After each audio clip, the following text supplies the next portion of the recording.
तो नमस्कार दोस्तों, स्वागत है आपका हमारे चैनल ऋषभ व्लॉग पर। मैं आपका दोस्त सुभाष यादव स्वागत करता हूं अपने इस चैनल में।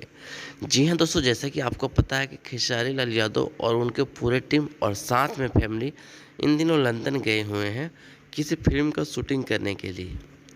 तो ये पहली बार नहीं हो रहा कि वो फैमिली के साथ गए हैं, लेकिन इस बार मुझे इस वीडियो जो वायरल हो रहा उसमें दिख गया कि कृति बिटिया कहीं ना कहीं लंदन गई है, फिर भी उदास दिख रही है। मतलब लंदन मतलब जाने से इंसान का थोड़ा मूड और अंदर से एंजॉय हैप्पीनेस आ जाता है, लेकिन बिटिया कृति को पता नहीं क्या टेंशन है या क्या है, वो उदास दिख रही है। मैंने एयरपोर्ट में भी देखा था, वो थोड़ा उदास टाइप का जवाब दे रही थी, और अभी भी देखिए सबसे अलग साइड में जाकर खड़ी है, जो कि बहुत ही गलत है। कहीं ना कहीं ये ख़राब लग रहा मुझे, इसलिए मैं ये वीडियो बना रहा हूँ।